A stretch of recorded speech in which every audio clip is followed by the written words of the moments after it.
Hello everybody. At the time of making this video, Destiny 2 has had 27 seasons, and in those seasons, we have, for the most part, gotten one seasonal activity that we are playing for the vast majority of the lifespan of that season. That's where all of our seasonal rewards are coming from, that's where the story elements are integrated with, and that's where most of the development attention went into. Now, from those 27 seasons, I have identified 37 unique seasonal activities that have been provided to us since they started doing them in 2018. And now for this list, right, for this tier list that I'm doing, I am not going to be including the content from seasons 1 through 4 because I don't know if you played back then, but there was no seasonal loop to play the game.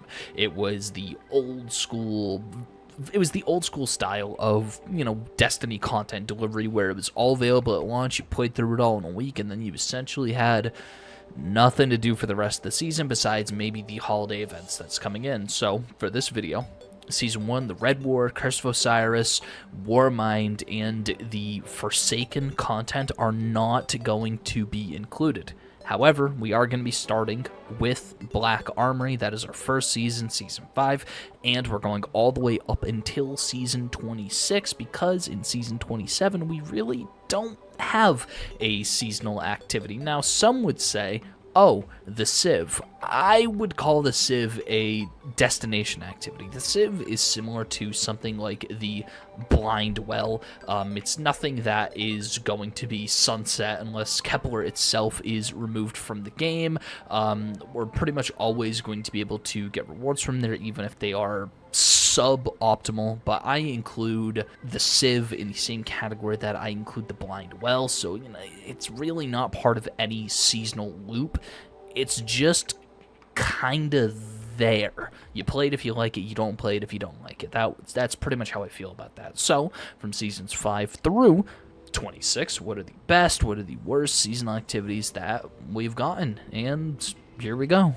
Now, before I get started, I need to shill, like, comment, subscribe. If you haven't already, I'm very close to 5,000. I'd like to get to 5,000 before the end of the year, and without any further ado, this is my list of every seasonal activity ranked. Now, when I was looking at all of these activities, I had to determine a couple criteria on how I was going to be ranking them, and I came up with 4 that I think most people can agree on are the things that we're going to be experiencing. That being the replayability, the rewards, the innovation, and if it was just fun. Now, fun, that one is just subjective. My definition of fun is going to be different from your definition of fun. For example, I don't think fishing was fun. However, some people really, really enjoyed fishing for some reason. If you can't tell my bias, I do not rate fishing very highly. However, some things like rewards, we're going to be examining the rewards based on how good they were at the time of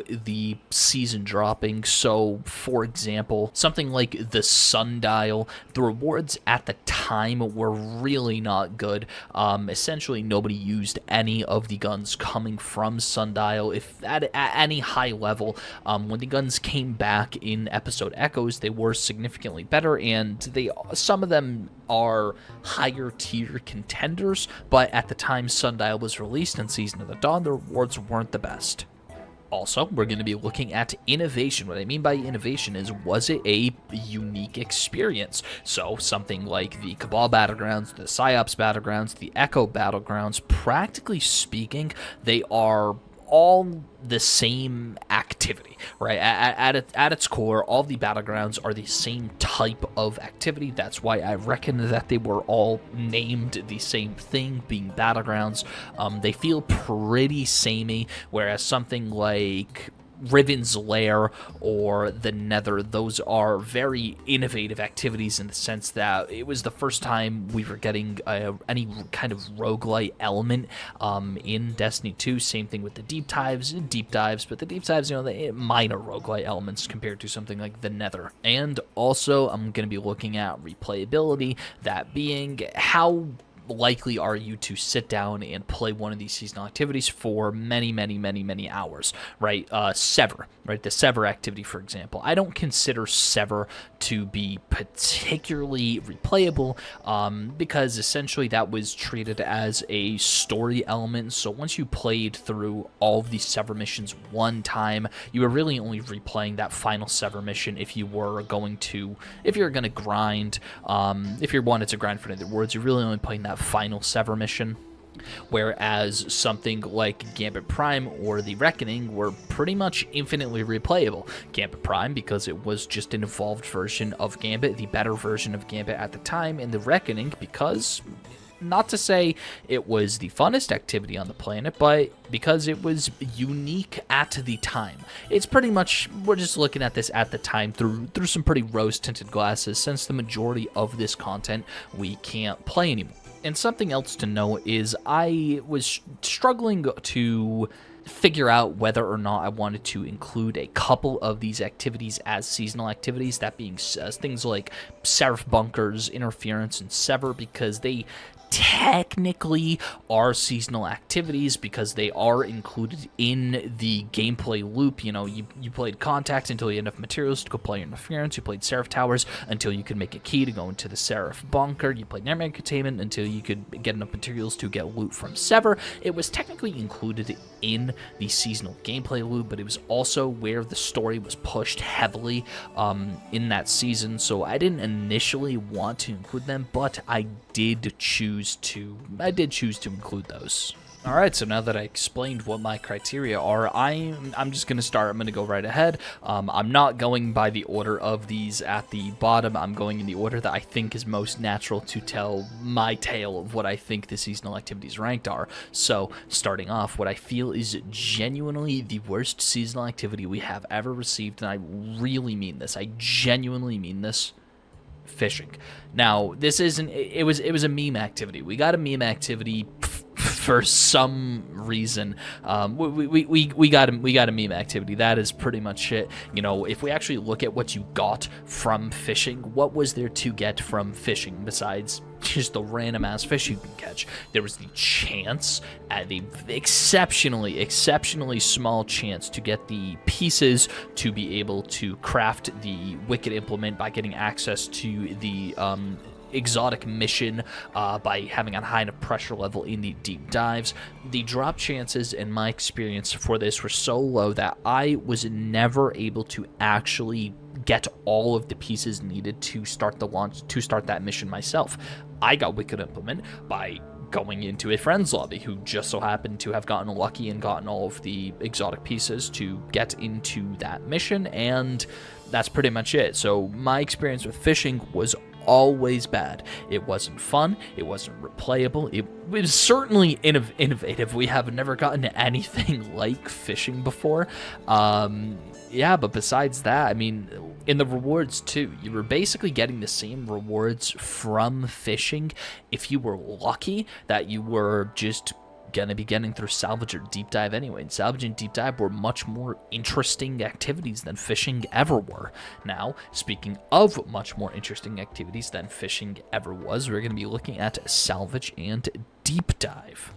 Took a minute to find in the list, but here it is. Now, from Salvage and Deep Dives, of the two, I personally consider Deep Dives to be the better of the two activities. Salvage suffers from the fact that the maps are just way too large. The objectives are too spread out from each other. You spend a lot of time running in Salvage, like a considerable amount of time running in Salvage, whereas Deep Dives, the encounters are all hyper-focused. Now, when you're actually looking at the final bosses from Deep Dives compared to Salvage, I would say that the Salvage bosses are more interesting than the Deep Dive bosses, you know, but most of the challenge from the Salvage bosses come from the fact that it was a 6-man activity.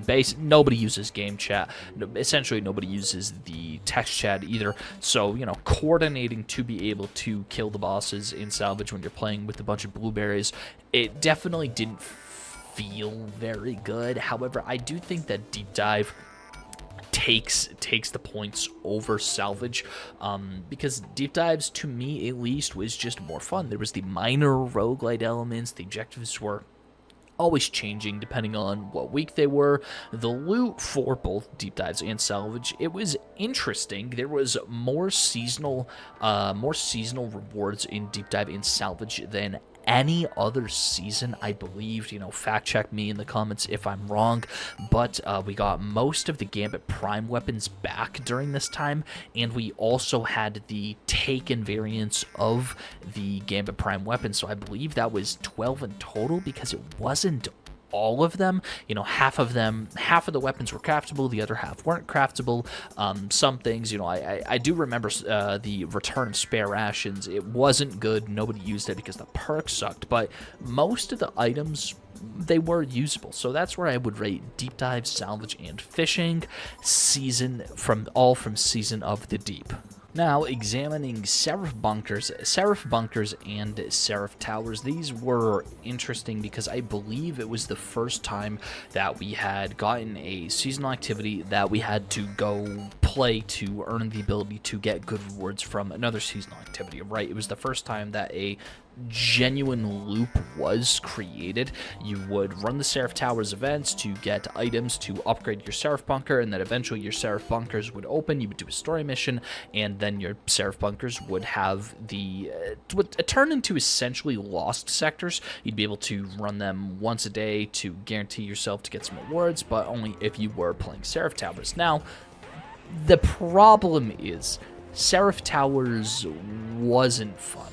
It wasn't fun. Now, at the time, they didn't work very well. There was definitely a lot of bugs involved with Seraph Towers in the early stages, and the community at large agreed that these things just were not fun to play. Now, I say that with a lot of confidence that the community at large did not think Seraph Towers were fun because the Lie Exotic Quest. Now, the Lie Exotic Quest, the entire community had to gather around and play Seraph Towers to be able to get the reward of Felwinter's Lie. However, nobody played it, and the actual threshold had to be lowered, and then there was a whole bunch of issues. But I'm not judging Seraph Towers based on the Lie. If judging it based on whether or not I think it was fun, I don't think Seraph Towers were fun. I think Seraph Bunkers were marginally more fun because they were quick, they were easy, and they guaranteed yourself to get a good reward. Now, all of the Seraph V2 weapons that came from Seraph Bunkers and Seraph Towers were very good. These activities did have better rewards. In fact, I would argue at the time,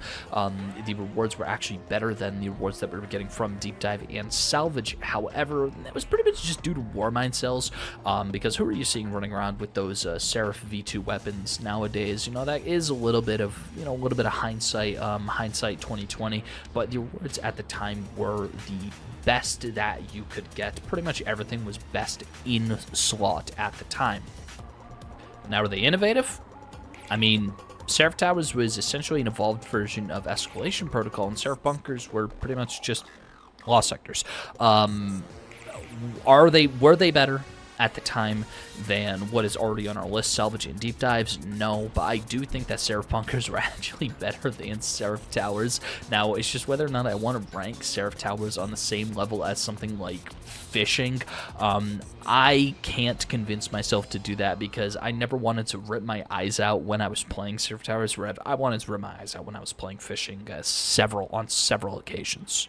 Now, moving on to Contact and Interference. Now, Contact and Interference, once again, just like Seraph Bunkers and Seraph Towers, it was a seasonal activity, basically advanced public events that you would play, then you would go into Interference, and you would get some story elements, then eventually you were able to grind for loot through Interference. You'd play Contact until you could play Interference, and they didn't loop into each other. Contact funneled everything into Interference. I don't think any of the public events from Contact were memorable. I actually wasn't able to tell you a single one, a single public event that was involved for Contact before I started making this list. However, I am able to tell you still what the Interference was all about. So I definitely did enjoy my time with Interference more than I enjoyed my time with Contact, because Contact definitely suffered because of the replayability. But Contact at the time gave us what was the best weapon in the entire game. game and was the best weapon for a significant part of the following year of content as well, that being Falling Guillotine. Now, Falling Guillotine is probably one of the most goated weapons that we've ever seen. Now, just because it had good rewards doesn't mean I'm going to rank this at the same level as Deep Dives. In fact, I'm actually going to put this down here in Interference. I'm going to put it at the same level as Salvage. I enjoyed my time with Interference more than I enjoyed my time with Contact, because with Contact I had to wait for bums, whereas Interference I really didn't have to wait for bums. I could play it by myself, or I can just run it with my fire team. So I realized after I had recorded the part about Seraph Bunkers and Seraph Towers that it wasn't actually the first time that we had received a seasonal activity that looped into another seasonal activity, because that distinct honor goes to Gambit Prime and the Reckoning. Now, call me an old head. However, I genuinely think that Gambit Prime and the Reckoning were some of the best seasonal content that we had ever seen, really. Now, it is just because I am a Gambit glazer, and everything about Gambit Prime was just a souped-up version of Gambit. You know, we had the 4 different unique sets. You know, the first time we had gotten set bonuses. You know, admittedly, they only worked in Gambit, so it was definitely a big enough of advantage to justify running them. And all of the weapons from Gambit Prime and the Reckoning were just the best in the game. Were just the best in the game at the time. You know, I mean, all I have to say to you is the word spare rations, right? I just say to you the word spare rations, and, you know, a lot of you Crucible folks, chills go down your spine just eating your member berries, just thinking about how good spare rations was at the time. And the Reckoning, now the Reckoning had fail conditions, right? You couldn't not be locked in while playing the Reckoning. You couldn't not be locked in while playing Gambit Prime, and I think it's pretty unique because of that. You know, it's something that isn't infinitely rewarding like any of the other seasonal activities, and because of that, I do rate them very highly. Do I think that both of them belong in the same tier as each other? I mean, on some days I'd say yes, but today I'd say no. The Reckoning is a little bit worse than Gambit Prime. I don't think that they can be on the same level because of that, specifically because the Reckoning, when you're not at 100%, is just frustrating. You know, there was a lot going on with it, that being boss spam, Taken sniper spam, you know, Taken fire. Basically everything that was wrong with Taken as a faction was multiplied by the Reckoning. It was basically just a long ass sloped hallway that you had basically no cover and a constant flow of enemies. I enjoyed my time at the Reckoning, but it wasn't frustrating. I'm sorry, it was frustrating far more than Gambit Prime ever was frustrating. And for Gambit Prime, once it was removed from the game, that's what it is nowadays, right? Like the Gambit Prime rule set is just how we play Gambit now, except it's called Gambit and you don't have set bonuses anymore. And I'm going to move into another activity where one seasonal activity flows into the other in an incomplete loop, that being Nightmare Containment and Sever. Now, I think that, I personally would say that Season of the Haunted was my favorite season of Destiny, period. I loved everything about Season of the Haunted, but besides Glazing Season of the Haunted, was Nightmare Containment and Sever any good? Yes, they were very good, right? Essentially, you can say that they were, you know, innovative. They were reusing the Leviathan a little bit, so you know, it's not the most original idea, but all of the events that you were doing through Nightmare Containment were fun enough. The bosses were interesting. They weren't just shoot and die. You had mechanics involved in it. Basically, just strike bosses, you know, spread throughout multiple parts of the arena, rotating weekly. I had a good time with Nightmare Containment, and I did actually have a even better time with Sever. Of the two, I would rate Nightmare Containment, you know, here. I would rate Sever definitely higher. I don't think Sever is as good as Deep Dives or The Reckoning, but I do genuinely think that Sever is going to be better than everything that comes before it. You know, the story that you got from Sever was very good. Not only was it very good, it was a very rewarding source of loot once you actually had enough charges to open the chest at the end of several. Once you played enough Nightmare Containment, everything that you were getting was just good items, powerful items. It was very quick to level up, especially. It was pretty much only that last mission, right? But you know, it was engaging enough, and that last mission was engaging enough to justify playing it over and over. It wasn't brainless. You know, you did have to put some thought into it before the final boss, and even then, the final boss, it wasn't frustrating. You know, it was a good final boss to a mission. Now that I've talked about something I liked, I now unfortunately have to go into talking about something I hate, and when I say something, I mean some things, because we are going to be covering the battleground activities. That is all of them. Cabal Battlegrounds, Defiant Battlegrounds, Heist Battlegrounds, and PsyOps Battlegrounds. These events are all four sides of the same coin. I know what Bungie was trying to do. They said to themselves, hey, we cannot create good strikes at the moment. We don't know what to do. So what we're going to do is we're going to create a seasonal activity that is as long as a strike would be, not because it has, story beats to it or it has interesting combat sections, but because we're just going to stick you behind impassable barriers that all you have to do is just sit there and wait. These events are the definition of just sitting and waiting.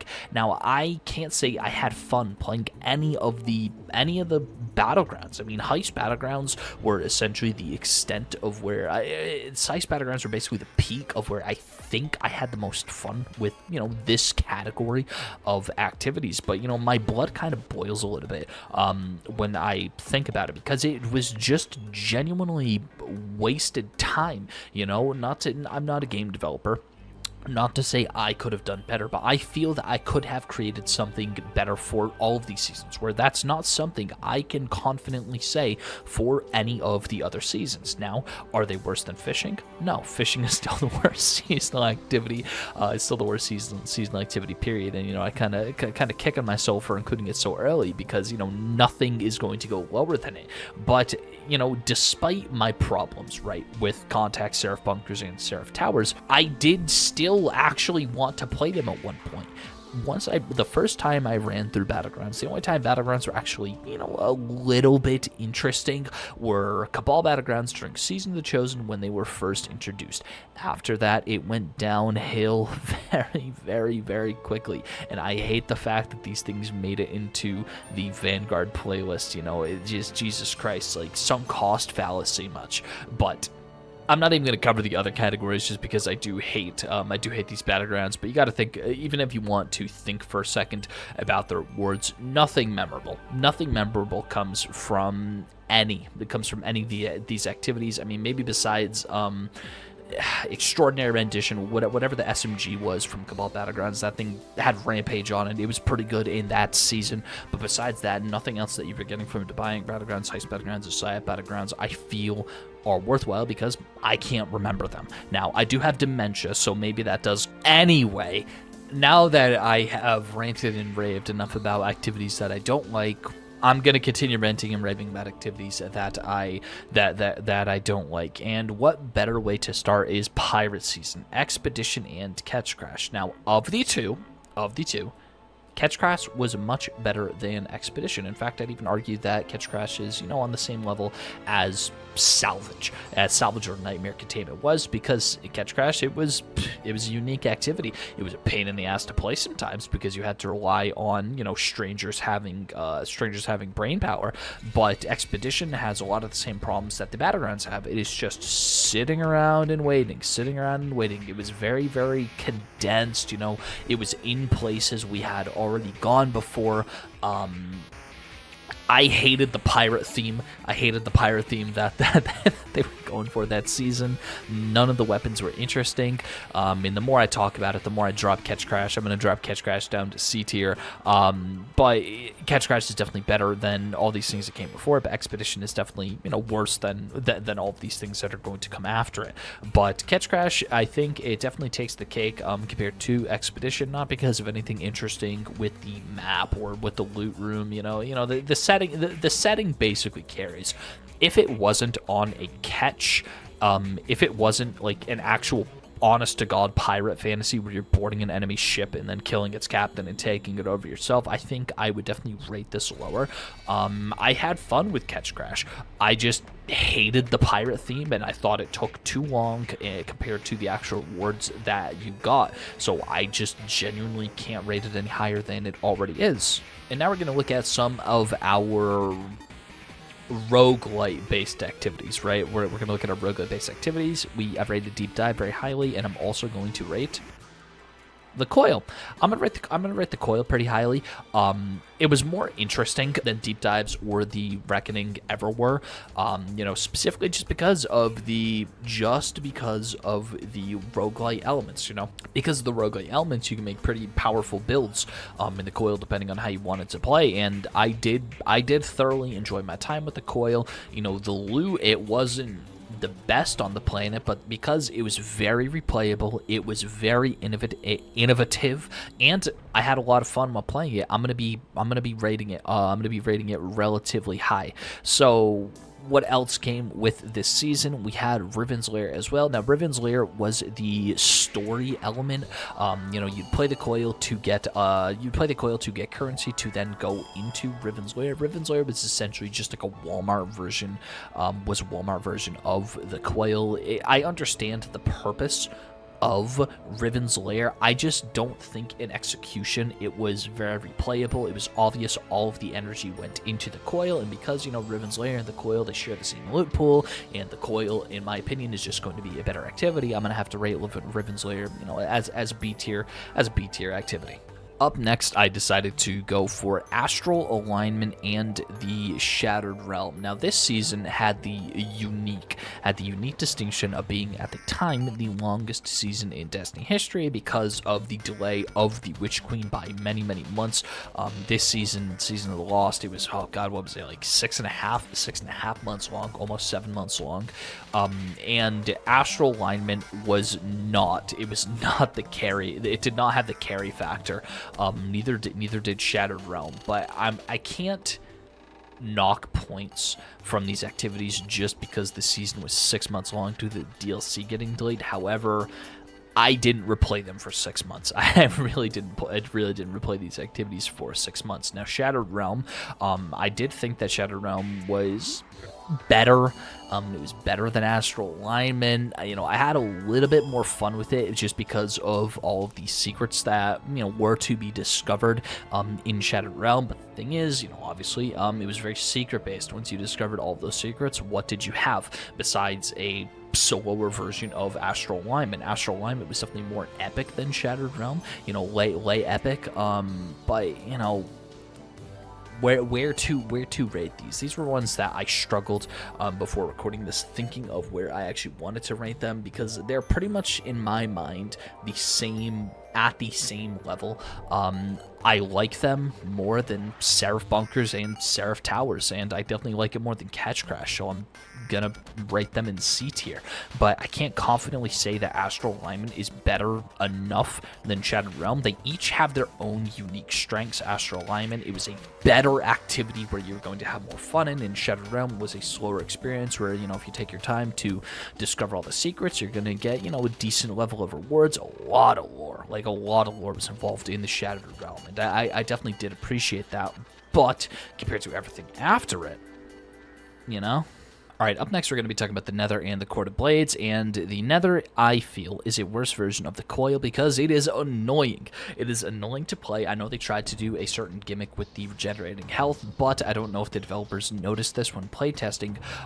The health system for Destiny isn't something that they can toy with, freely and get the intended effects. So the Nether just was annoying if you weren't using like a full lifesteal build or full regen build, or just like speccing all of your pickups into getting health regen. I hated playing the Nether. And at the same time, Court of Blades was just it was a marginally better version of Court of Oryx from Destiny 1. The only difference is between the Court of Blades and the Court of Oryx, and the Court of Oryx in Destiny 1 is that in Court of Oryx you can have like 9 people doing it if you glitch into the lobby at the right time. Court of Blades, you can only have 3 people doing it. These are activities that were jam-packed with content, but the Nether was annoying, and Court of Blades just always felt like less superior. It felt like a worse version of the Court of Ores from Destiny 1. Now that could just purely be nostalgia bait, but you know, I'm gonna rate Court of Blades. I'm gonna rate Court of Blades above the Nether because I just genuinely think that the Nether was an annoying activity, but I can't rate them at the same, you know, in C tier, right? They definitely are above average, because the loot that you were able to get from Court of Blades and Nether were fantastic. I mean, at the time, you know, everything was very, very usable, and there was also the holofoils, the holofoil versions that you can grind for. You know, I would think that in my opinion, the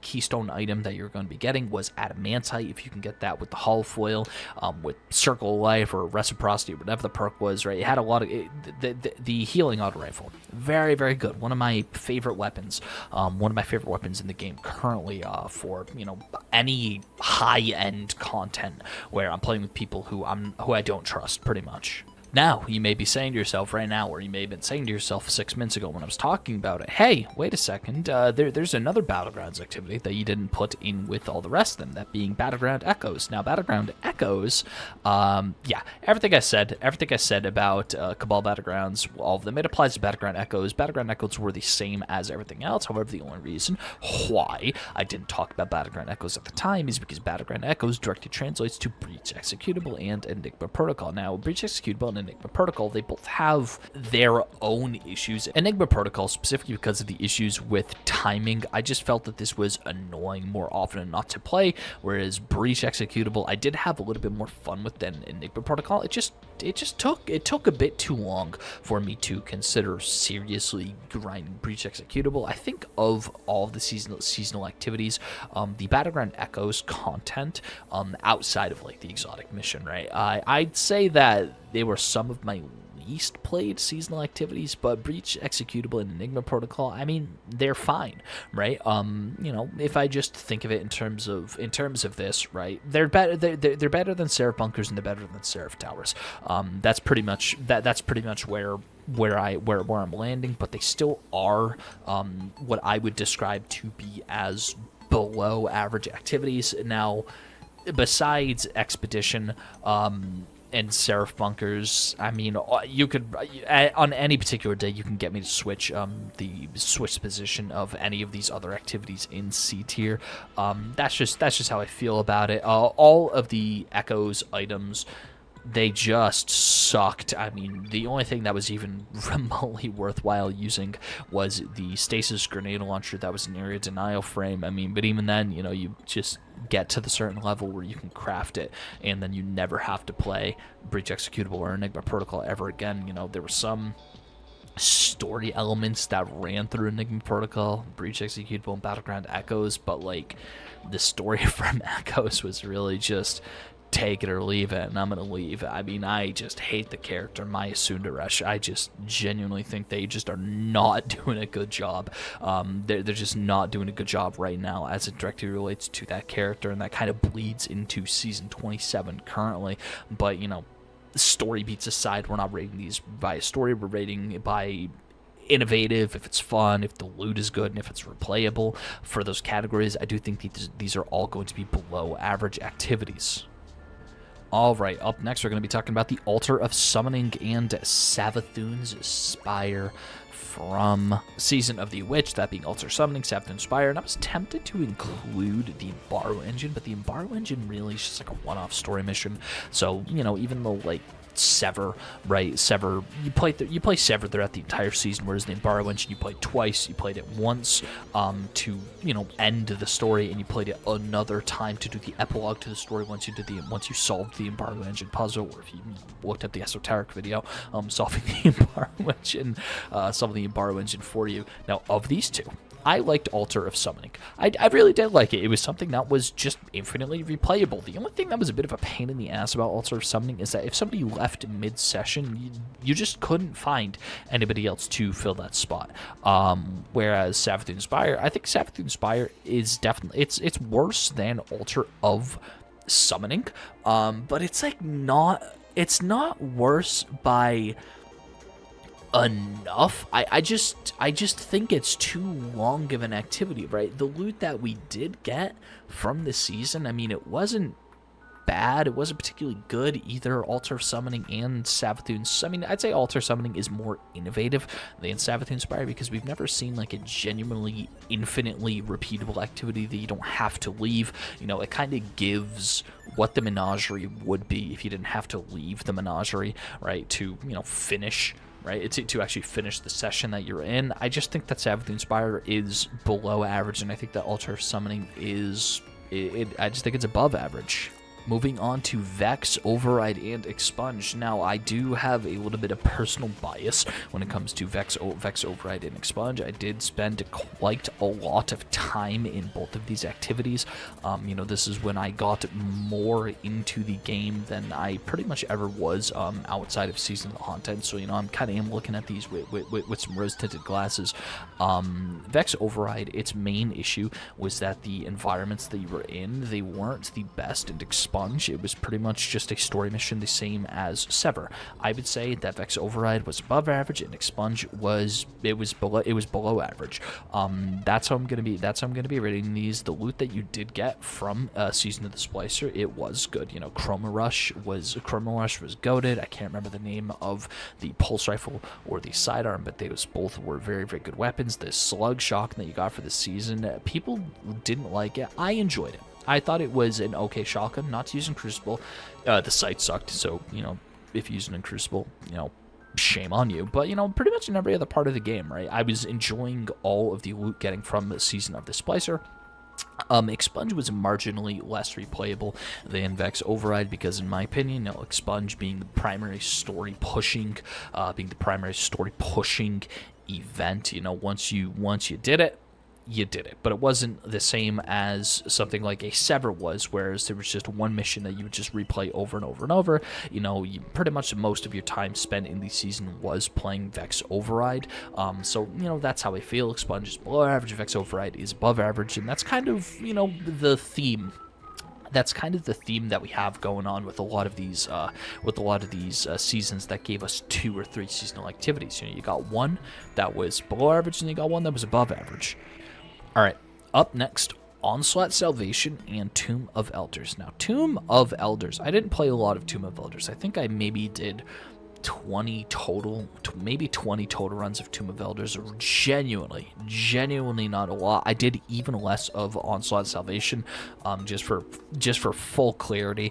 The seasonal events for me were definitely a low point. I thought that Onslaught Salvation was annoying because the Scorn as a faction are just a dumb enemy type, in my opinion. I just don't like facing Scorn. I enjoyed Tomb of the Elders. I definitely think Tomb of the Elders ranks, you know, up there with Riven's Lair and Court of Blades. You know, because getting back Trial of the Elders, or Prison of Elders, whatever you want to call it, in the form of Tomb of Elders or Challenge of the Elders, whatever you want to call it. I think it's a good step in the right direction. I would love to see the day where Prison of Elders comes back to Destiny. All the bosses were cool. All of the events contained within Tomb of Elders were cool. All the side objectives were cool. It was just cool. It was cool. I had fun doing it at the time. I made a specific video saying that Tomb of Elders was the shit and you should play it.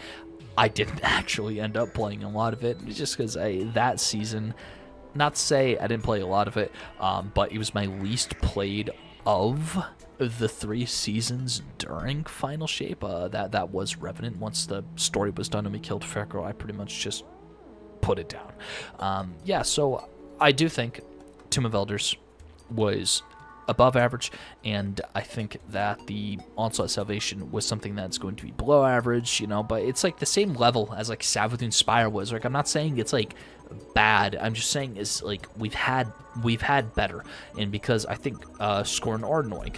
Up next is Wraithborn Hunts. Now, Wraithborn Hunts, I would say is one of the most forgettable seasonal activities. It's just one of the most forgettable season activities. Like, if we're talking about story-wise for a second, nothing happens. Nothing happens, right? It is like a nothing burger event, and all of the items that you got, all the loot that you got from doing Wraithborn Hunts sucked. The only thing that I can even say is like a fraction, like fractionally memorable, is like the linear fusion rifle was like okay for like 2 minutes, but like that was right before we got into a linear fusion rifle meta. But even then, like nobody used it, right? The scout rifle, again, we got an updated version of that archetype of scout rifle via Iron Banner, very, very recently. But like, it's just, there's nothing from Wraithborn Hunts that I would say I would want back. I mean, the best part about it is I do think that they were replayable, right? It's just the loot sucked, like the environments were interesting, right? Like the actual tracking component, even though the tracking was very predictable, it took you throughout different parts of the, Dreaming City and the Tangled Shore. I did think that was interesting. It reused a lot of Forsaken content smartly, and I do appreciate that. I think it was very replayable, and it was innovative, but I just don't think it was fun, and I don't think that the loot was very good. So I'm forced to put it as like a below average activity. Is it as good as Onslaught Salvation or Savathûn Spire? No. It's probably better than Catch Crash and Contact. I'm just gonna put it right there. Generally speaking, if I would leave Wraithborn Hunts in the past. I don't think anything is worth salvaging from that season. I spoke about it briefly before, but something like the Sundial, it was short, it was sweet, and I think that the Sundial was fun, but I don't think that the loot was particularly rewarding. Was it replayable? Not really, because the loot wasn't rewarding. The most replayability that you were able to get out of the Sundial once the story was actually done was the Empyrean Foundation. But the Empyrean Foundation event, it was a very, very smart idea, right? Like the Empyrean Foundation was a well done event, but what was the point of the Sundial besides to feed into Empyrean Foundation? All of the weapons were bad once you did the story. What on earth were you playing Season of the Dawn for? And I can't count the Empyrean Foundation because you're able to get those clusters pretty much from anywhere. It was definitely a below average event. It's not as bad as the Battlegrounds in my opinion because it is short, it is sweet, but I just don't think it's better than the Seraph. Is it better than the Seraph Towers? Is it better than the Seraph Bunker? I mean, because it's faster, I'd say yes. Probably better than Catch Crash too. I mean, in my opinion, Sundial is very forgettable. Besides the fact that it's beautiful. I'd say Sundial, my top 3 favorite environment. Right, the actual like. The Sundial itself is such a well done. It's such a well done POI. Very, very intelligently reusing the content from Nessus and like the ideas of the Infinite Forest. In the event, it wasn't. I wouldn't say it's innovative. I wouldn't say it's replayable. I wouldn't say it's rewarding. I'd say it's fun, it's short, it's sweet. It's definitely below average. And I'm just going to go directly into Vex Offensive. Now, Vex Offensive is just the definition of recycled season slopped. I don't know if you remember, right, you young buds. Almost everything about Vex Offensive was just recycled from Curse of Osiris. All of the weapons were recycled, all of the enemy types, all the enemy models. It was just recycled. It was just recycled Curse of Osiris slop, and it was just in the Black Garden as well. There was no unique. There was really nothing unique about it. I can't remember can't remember the name of a single boss from Vex Offensive. I can't remember a single objective. I had to look up videos of Vex Offensive before making this video, before coming to the determination that Vex Offensive is just regurgitated Curse of Osiris slop. And Curse of Osiris was bad for a lot of reasons, and it reused what it could, and it didn't do it intelligently is what I'm trying to say. I mean, Vex on the moon, cool. Vex Offensive, not so cool. Now, finally, as you can see, we are down to our last 2 items to ranked, and you guys are going to call me a Year 2 Glazer, but that's exactly what the fuck I am. Black Armory Forges and the Menagerie alongside Gambit Prime are the best seasonal content we have ever received. Let me explain. Starting off with the Black Armory Forges, based on my criteria, is it replayable? Is it innovative? Is it rewarding? And is it fun? The only place where the Black Armory Forges fail is the fun factor. Why? Because they were severely overtuned at launch. That was the only thing that was wrong with the Black Armory Forges. Once the actual players, once we had taken the time to grind through instead of just trying to head bash through the forges on day 1, it was a perfectly fine activity. But like for those first 2 weeks, no, I personally wouldn't describe Black Armory Forges as being fun. But after that, hell yeah, it was a blast. And besides that, you have to think of the actual rewards you were getting. Almost every single gun that you were going to be crafting from Black Armory, whether it was the unique Black Armory weapons, you know, Hammerhead for example, or if it was any of the like random Black Armory-ified, like that random ass Suros auto rifle, right? Everything was gas. It was just so rewarding, and not to mention the innovation, because at the time this was the first time that you were able to target farm, right? It was a pseudo crafting before crafting with the Black Armory frames, with the frame bounties that you were able to progress while doing the Black Armory Forges, you know, to be able to specifically target farm loot that was genuinely top tier. Some of the loot from Black Armory stayed in my inventory up until the point where it was sunset out of the game, where I foolishly deleted all of it. Everything about the Black Armory was just great. It was so replayable because it was so rewarding. It was so rewarding because all of the weapons were just goated, and it was innovative in the sense that it delivered the content. Like I said, the only place where it failed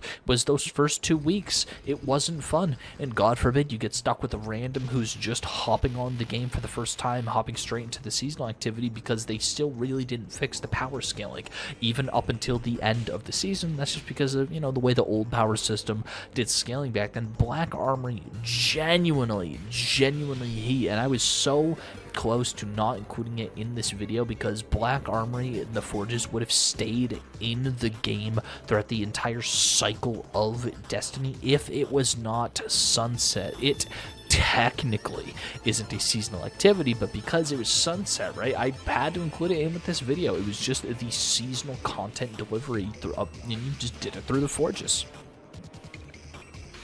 Now, finally, the Menagerie, as you can see, I also included it in S tier. It was, I'd say, better than the Black Armory Forges. I'd say it was better than Gambit Prime. I'd say the Menagerie and Gambit Prime are about at the same level for me personally. You know, on some days I could leave Gambit Prime, on some days I could leave the Menagerie, but, you know, between these three, I mean, it just...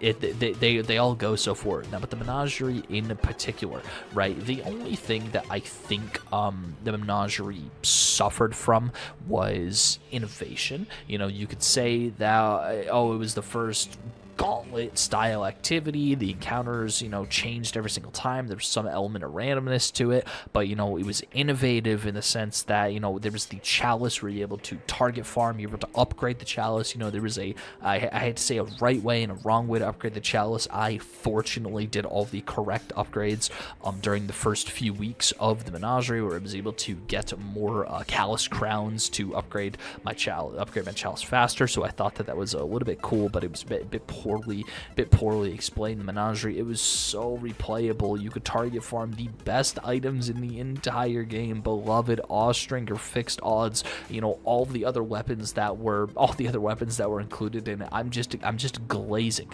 I'm just glazing my mind, like my mind out right now.